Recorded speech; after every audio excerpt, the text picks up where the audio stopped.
जय श्री राम। आज हम बात करेंगे दाम्पत्य जीवन के बारे में। बहुत से आपने देखे होंगे, कहते हैं कि जो वाइफ होती है या पत्नी होती है घर की लक्ष्मी होती है, और अगर पति पत्नी में प्रेम अच्छे हैं तो उस घर में कभी भी लक्ष्मी की कमी नहीं रहती। तो और अधिक झगड़ा होने की वजह से घर में ग्रह कलेश होता है तो कहते हैं कि लक्ष्मी चली जाती है, लक्ष्मी नाराज़ हो जाती है। तो आज मैं बात करूंगा, आपने देखा होगा कि जो लक्ष्मी का कारक होता है शुक्र ग्रह होता है। अगर जिस व्यक्ति का शुक्र ग्रह अच्छा होगा उसको पत्नी प्रेम करेगी। आपने बहुत सा देखा होगा कि अगर पति पत्नी को रिस्पेक्ट कम देता है और लड़के का शुक्र अच्छा है तो लड़की या पत्नी रिस्पेक्ट अधिक देती है। बहुत सा आपने देखा होगा कि पति अगर इज्जत देता है औरत को तो कभी कभी औरत इज्जत पति को नहीं देती। बहुत सारा चीज़ आपने ऐसा देखा होगा। तो मैं सबसे पहले बताना चाहता हूँ कि अनबन क्यों होती है। तो शुक्र जो ग्रह होता है वो औरत का कारक होता है। अगर किसी इंसान का या आदमी का शुक्र अच्छा है तो पत्नी उसको इज्जत देगी, रिस्पेक्ट देगी।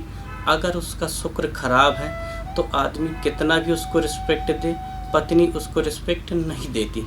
तो सबसे पहले आपको क्या देखना है, शुक्र ग्रह को देखना है।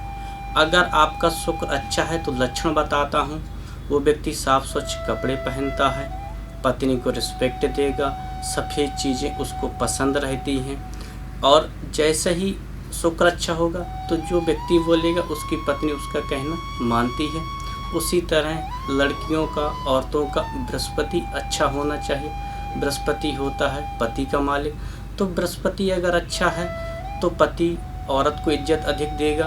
तो एक चीज़ को याद रखिएगा, इस पे दोष किसी का नहीं होता, जो दोष होता है वो ग्रह का होता है। बहुत से आपने देखा होगा कि पत्नी झुकती है फिर भी पति उसको इज्जत नहीं देता। बहुत सा ऐसा भी आपने देखा होगा कि पति इज्जत देता है, बहुत झुकता है तो पत्नी इज्जत नहीं देती। तो इसमें आपका दोष नहीं, ये ग्रह का दोष होता है।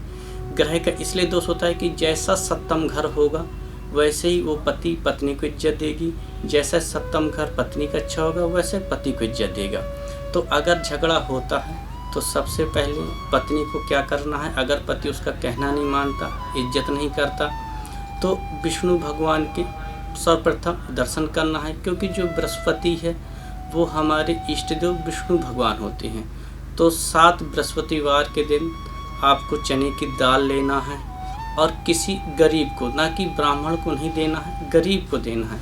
जब आप गरीब को देंगे तो उसको आवश्यकता है, आपको अंदर से दुआ देगा, तो आपके पति धीरे धीरे आपका कहना मानने लगेंगे। और इसी तरह शुक्र औरत का कारक होता है। शुक्र खराब होने से औरत इज्जत नहीं देती। आप खूब समझाते हैं, विश्वास दिलाते हैं, फिर भी पत्नी गुस्सा करती है। तो आपको क्या करना है, शुक्रवार के दिन दही दान करना है।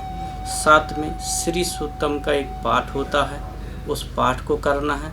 दूसरा चीज़, लक्ष्मी आपने देखा होगा विष्णु भगवान जी शेषनाग में सैया में लेटे हुए हैं और उनकी लक्ष्मी जी पैर दबा रही हैं। तो अगर आप पैर क्यों दबाती, इसका एक रीज़न बताता हूँ मैं आपको।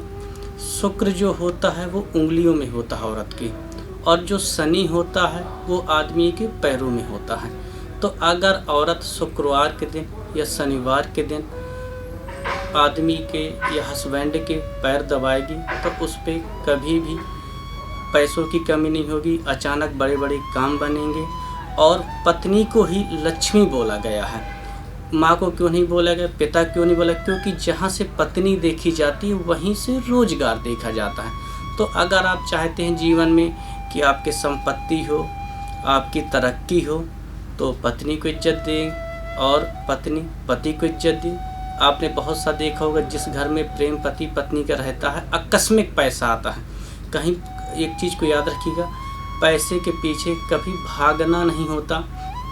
बहुत सारे लोग किस लाइन में जाना चाहते हैं, किस लाइन में चले जाते हैं। आपने देखा होगा कि शादी होते ही या तो पति की तरक्की हो जाती है या पति की तरक्की रुक जाती है। क्यों?